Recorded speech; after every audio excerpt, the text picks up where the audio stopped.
जय हिंद दोस्तों। आज की क्लास में हम लोग कक्षा 12वीं की फिजिक्स की जो क्लास है इसमें हम लोग वृत्ताकार धारावाही कुंडली के केंद्र पर उत्पन्न चुंबकीय क्षेत्र की तीव्रता ज्ञात करनी है। क्या ज्ञात करनी है? तो वृत्ताकार कुंडली में उत्पन्न चुंबकीय क्षेत्र की तीव्रता ज्ञात करनी है। कहाँ पे? तो उसके केंद्र पर। और ये आपके पेपर के दृष्टिकोण से बहुत ही इंपॉर्टेंट है, तो इस क्लास को आप लोग मिस नहीं करेंगे। तो हम चलते हैं, इसका डेरिवेशन स्टार्ट करते हैं। सबसे पहले आपको क्या इस बोला है वृत्ताकार धारावाही कुंडली। तो सबसे पहले आपको वृत्ताकार धारावाही कुंडली का फिगर बनाना पड़ेगा। तो कैसे फिगर बनेगा, आइए हम आपको बताते हैं। देखिए, सबसे पहले क्या करना है, ये एक हमने बनाया क्या, तो एक वृत्ताकार धारावाही कुंडली बनाया है। और मान लेते हैं इसकी जो त्रिज्या है वो कितनी है, तो हम मान लेते हैं इसकी जो त्रिज्या है वो r है। क्या है? तो r है। ठीक है, ये क्या है? तो r त्रिज्या की एक वृत्ताकार कुंडली है।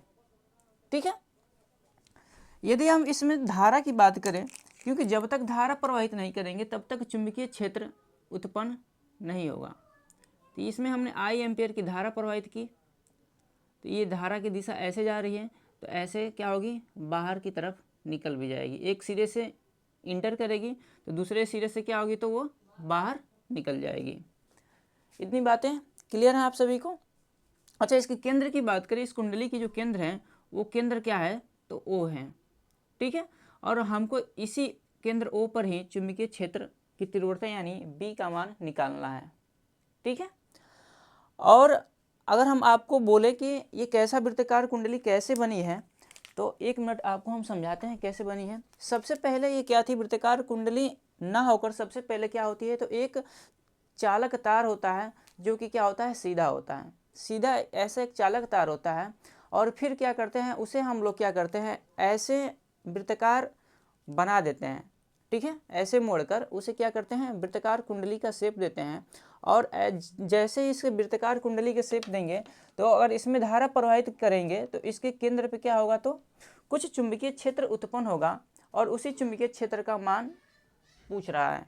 ठीक है, तो अगर ये तार ऐसे सीधा लंबा है तो इसकी लंबाई हम मान लेते हैं कितना है, तो आप कहोगे सर L है।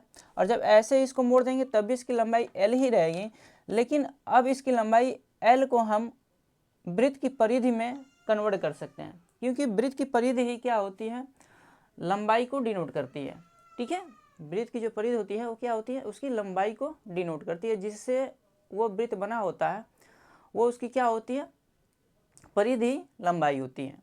ठीक है, तो सबसे पहले अगर हम बोले तो ये जो तार हमने लिया था, जैसे आपको बताया, तो ये जो तार है इस तार की लंबाई क्या है, तो आपको सर L है, और इसी तार को हमने मोड़ कर क्या बनाया है, तो एक वृत्ताकार कुंडली बनाया है। तो यहाँ पे भी जो पूरी लंबाई होगी वो L ही होगी, लेकिन अब यहाँ पे हम L के जगह पे क्या लेकर चलेंगे, तो 2πr लेकर चलेंगे। ये जो 2πr होगा वो किसके बराबर होगा, तो आप कहोगे सर L के बराबर ही होगा। इतनी बातें क्लियर हैं आपको? आप कहोगे जी सर। तो जैसे ही आपको ये फिगर बन जाए तो आपको क्या करना है, इस फिगर के बारे में आपको लिखना है। ठीक है, तो चलिए हम क्या करते हैं, फिगर्स को के बारे में लिखना स्टार्ट करते हैं। सबसे पहले हम क्या लिखेंगे कि माना एक L लंबाई के चालक तार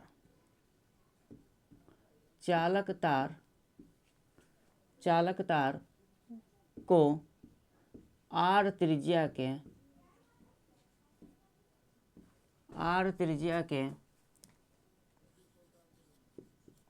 के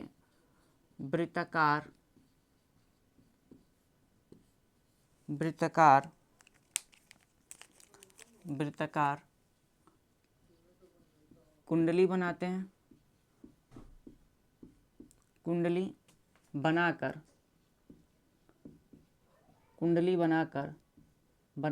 उसमें जैसे ही वृत्ताकार कुंडली आप बनाएंगे तो चुंबकीय क्षेत्र उत्पन्न नहीं होगा। कब तक नहीं उत्पन्न होगा, जब तक उसमें हम धारा नहीं प्रवाहित करेंगे। तो इसलिए लिख रहे हैं बनाकर उसमें I एम्पियर की आई एम्पियर की धारा प्रवाहित करने पर, धारा प्रवाहित करने पर, धारा प्रवाहित करने पर, धारा प्रवाहित करने पर, करने पर उसके उसके केंद्र केंद्र O पर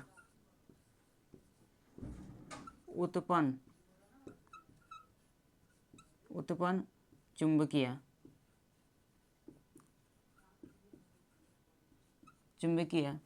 क्षेत्र की तीव्रता ज्ञात करनी है, की तीव्रता ज्ञात करनी है। बस इतना आपको थ्योरी क्या है लिखनी है, ज्ञात करनी। क्या हमने लिखा कि माना एक L लंबाई के चालक तार को R त्रिज्या के वृत्ताकार कुंडली बनाकर उसमें I एम्पीयर की धारा प्रवाहित करने पर उसके केंद्र O पर उत्पन्न चुंबकीय क्षेत्र की तीव्रता ज्ञात करनी है। इतनी बातें अगर आपको आ रही हैं समझ में, तब हम इसका डेरिवेशन आसानी से कर सकते हैं। ठीक है, तो थोड़ा सा हम लोग क्या करेंगे और हेल्प लेंगे किसका, तो इस फिगर का और हेल्प लेंगे। क्या सबसे पहले हम क्या, इससे पहले हमने आपको डेरिवेशन जब कराया था तो आपको बताया था कि यहाँ पे अल्पांश बाय और सेवर्ट के नियम में हमने आपको बताया था कि सबसे पहले आप पूरे तार के कारण चुंबकीय क्षेत्र ना ज्ञात करके अल्प लंबाई के तार के कारण चुंबकीय क्षेत्र ज्ञात करो। तो यहाँ पे हम मान लेते हैं ये अल्प लंबाई यानी यहाँ से लेकर इतने ही हम क्या कर रहे हैं, तो चुंबकीय क्षेत्र इतनी ही लंबाई यानी DL लंबाई के कारण हम यहाँ पे चुंबकीय क्षेत्र जब निकालेंगे तो यहाँ पे चुंबकीय क्षेत्र भी थोड़ा सा निकल कर आएगा, जिसे हम क्या दे रहे हैं, dB मान रहे हैं। इस DL लंबाई के कारण जो केंद्र पर चुंबकीय क्षेत्र उत्पन्न होगा वो थोड़ा ही होगा, क्योंकि लंबाई थोड़ी है तो चुंबकीय क्षेत्र भी थोड़ा ही उत्पन्न होगा, जिसे हम क्या मान लेते हैं, dB मान लिया। ठीक है, और बात करें कि उसमें हमने आपको बताया था कि जब अल्प लंबाई हो और उस अल्प लंबाई से और जिस बिंदु पे आपको चुंबकीय क्षेत्र निकालना है उसके बीच में कुछ कोण बनता है, और वो जो कोण बनता है वो हमने मान लिया जो थीटा बन रहा है। लेकिन यहाँ पे आपको देखकर ये लग रहा होगा कि सर ये जो कोण थीटा बन रहा है और कुछ नहीं बन रहा है, ये कितना बन रहा है, तो 90 डिग्री बन रहा है, क्योंकि क्या है, ये परपेंडिकुलर है ना, इस पर ऐसे है ये तार और इस पर जो त्रिज्या है ऐसे लंब है, तो कहोगे सर यहाँ पे जो कोण बनेगा वो 90 डिग्री का बनेगा। कितने का बनेगा, तो आपको सर 90 डिग्री का बनेगा। तो हम थोड़ा सा और काम क्या करेंगे, यहाँ पे लिखेंगे क्या कि DL अल्पांश लंबाई के, DL अल्पांश लंबाई के कारण केंद्र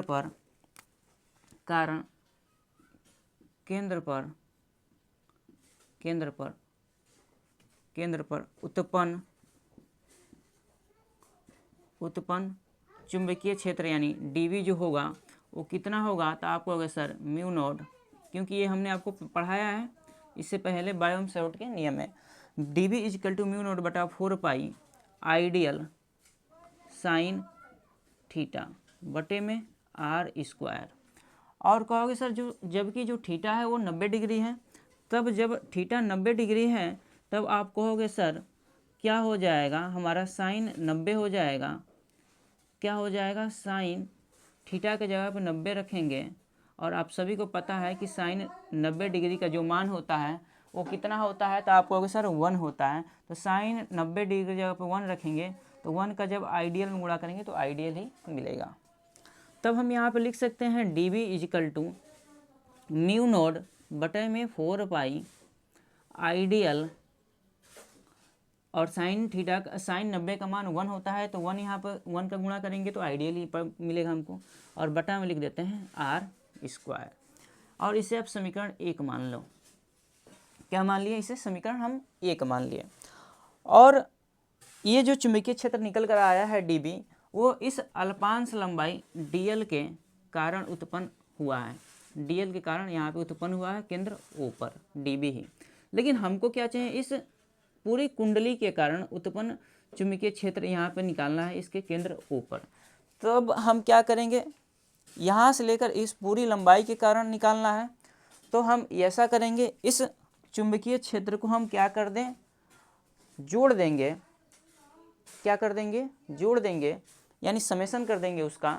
तो क्या होगा, इस पूरी कुंडली का क्या निकल कर आ जाएगा, चुंबकीय क्षेत्र निकल कर आ जाएगा। क्योंकि यहाँ पे हमने अल्पांश लंबाई लिया है और हमको चाहिए इस पूरी वृत्त की कुंडली के कारण उत्पन्न। ठीक है ना। तो आगे हम लोग चलते हैं यहाँ पे, और यहाँ पे एक कथन हम लिखते हैं परिणामी। क्या लिखते हैं, तो यहाँ हम लिख देते हैं परिणामी चुंबकीय क्षेत्र। परिणामी चुंबकीय क्षेत्र की तीव्रता हम संक्षिप्त में लिख रहे हैं, ठीक है ना, की तीव्रता। यानी परिणामी चुंबकीय क्षेत्र की तीव्रता क्या होगी, जब लंबाई L था, DL थोड़ी सी लंबाई थी, अल्प लंबाई थी, तो चुंबकीय क्षेत्र भी थोड़ा सा निकला। और जब हम लंबाई पूरा लेंगे तो चुंबकीय क्षेत्र पूरा निकल कर आएगा, यानी कि B निकल कर आएगा। जो चुंबकीय क्षेत्र B होगा वो समेशन होगा किसका, तो DB का। किसका होगा, तो DB का समेशन होगा। ठीक है, ठीक है। अब हम क्या करेंगे, इस DB का मान इस समीकरण 1 से यहाँ पे रखेंगे। तो आप सभी को पता है कि B इजिकल टू क्या आ जाएगा, समेशन DB की जगह पे लिखेंगे म्यू नोड बटा में 4 पाई आइडियल बटे में R स्क्वायर। इतनी बातें क्लियर हैं। और आपको जान के आश्चर्य होगा कि ये सारी चीज़ें कांस्टेंट हैं, सिर्फ DL को छोड़कर। ये सारी चीज़ें क्या हैं, कांस्टेंट हैं। हमने बताया था कि म्यू नोड बटा 4 पाई कांस्टेंट वैल्यू है बायोम-सेवर्ट के नियम में। जो इस कुंडली में धारा प्रवाहित करेंगे उसे भी हम कांस्टेंट लेके चलते हैं। और इसकी जब कुंडली बन जाएगी तो उसकी त्रिज्या भी क्या हो जाएगी, तो फिक्स हो जाएगी, ये बदलेगी नहीं। ठीक है ना। लेकिन अगर हम इसमें फिर लेकिन हम क्या कर रहे हैं, इसकी लंबाई को अब हम क्या कर रहे हैं, बढ़ा रहे हैं। क्यों, क्योंकि अभी लंबाई आपकी DL थी, अब इस लंबाई DL को हम क्या करेंगे, L में कन्वर्ट करने वाले हैं। DL को किस में कन्वर्ट करने वाले हैं, इस L में कन्वर्ट करने वाले हैं। ठीक है। तो यहाँ आगे हम लिखेंगे क्या, आपको अगर सर आगे लिख दो B equal to mu naught, जितना गोला किए हैं उसको क्या कर लो, बाहर ले लो, बटा में R स्क्वायर, और समेशन होगा किसका, तो आपको होगा सर DL का। और जैसे ही आप समेशन DL का करोगे तो निकल कर आएगा मान कितना, तो निकल कर आएगा मान, जब DL को सारे DL ऐसे छोटे छोटे DL को जोड़ोगे तब क्या मिलेगा, तो आपको होगा सर L मिलेगा। क्या मिलेगा, L मिलेगा। और इस L के जगह पे हम चाहें तो क्या लिख सकते हैं, इस L के जगह पे हम चाहें तो क्या लिखेंगे, 2 पाई R लिखेंगे। क्योंकि जो तार है अब वो कुंडली के रूप में है, यानी वृत्ताकार कुंडली है, तो वहाँ पे वृत्त की जो परिधि होती है वो 2 पाई R होती है। तो यहाँ पे थोड़ा सा और हम लिखेंगे क्या, म्यू नोड बटे में 4 पाई I बटे में R स्क्वायर, और यहाँ पे लिख देंगे क्या, 2 पाई R। 2 पाई R क्यों लिख रहे हैं, क्योंकि वृत्त की जो परिधि है वो 2 पाई R होता है। ठीक है, इतनी चीज़ें क्लियर हैं आप सभी को। तो हम लोग आगे की तरफ और बढ़ते हैं अब। अच्छा, यहाँ से आपको ये पाई जो है और ये पाई कट जाएगा, 2 से 4 भी 2 बार में कट जाएगा, और इस R से 1 पावर R का भी कट जाएगा। तो आपको क्या मिलेगा, लास्ट में क्या मिलेगा, तो आपको अगर सर हमको मिलेगा B बराबर म्यू नोड बटा में 2, और क्या है यहाँ ऊपर मिलेगा I और नीचे मिलेगा R, यही बचेगा ना। देखो म्यू नोड बटा 2 इंटू I और नीचे R बचा, तो यही हमने यहाँ पे लिखा है। तो वृत्ताकार कुंडली के कारण उत्पन्न जो चुंबकीय क्षेत्र है उसके केंद्र पर, उसका फार्मूला क्या है, B equal to mu naught बटा 2 इंटू I बटा R, और इसका मात्रक भी आप सबको बताए थे, टेस्ला होता है। और यदि ये कुंडली फेरों की संख्या अगर हम बढ़ा दें, मान लो 2 फेरे कर दें, 4 फेरे कर दें, 5 फेरे कर दें, तब यानी लिखेंगे यदि कुंडली यदि कुंडली n फेरों से बनी हो, n फेरों से बनी हो, तब आपको क्या करना है, n का सिर्फ मल्टीप्लाई कर देना है, म्यू नॉट बटा 2 ni बटा में r, और ये हो जाएगा क्या आपका, कब फार्मूला, जब आपसे पूछ दे क्या कि कुंडली n फेरों से बनी है, तब इसका भी मात्रक टेस्ला ही होगा। ठीक है, बात मेरा फेरों का कहने का मतलब ये है कि बहुत सारे बच्चों को फेरे नहीं समझ में आ रहे होंगे, फेरे क्या होता है, आइए समझाते हैं। जैसे हमने ये एक वृत्तकार कुंडली एक बना है अभी, अगर इसको हम दोबारा ऐसे फेरे लगा दें, ऐसे गोल घुमा दें, तो इसमें फेरों की संख्या कितनी है, तो आपको सर एक तो ये है, दूसरा ये है, यानी फेरों की संख्या कितनी हो गई, तो आपको सर 2 फेरों की संख्या हो गई। अगर हम चाहें तो इसमें अगर तीसरा दें, तीसरा फेरों की संख्या, तो अगर ऐसे घुमा दें एक बार और, तो आप कहोगे सर इसमें फेरों की संख्या 1, 2 और 3 है। कितनी है, तो 3 फेरों की संख्या है। तो जब फेरों की संख्या बढ़ेगी तो चुंबकीय क्षेत्र का तीव्रता भी बढ़ता जाएगा। ठीक है ना, और ये आपके एग्ज़ाम के दृष्टिकोण से बहुत ही इम्पोर्टेंट है, जिसको हमने संक्षिप्त में कराने की कोशिश किया है, और आशा करते हैं कि ये चीज़ें आपको समझ में आई होंगी, और जो भी दिक्कतें हैं आप कमेंट बॉक्स में बता सकते हैं, और अगर आपको चीज़ें समझ में आई है तो वीडियो को लाइक करेंगे और अपने मित्रों के पास शेयर करेंगे। तो आज के लिए आप सभी छात्रों का बहुत बहुत धन्यवाद।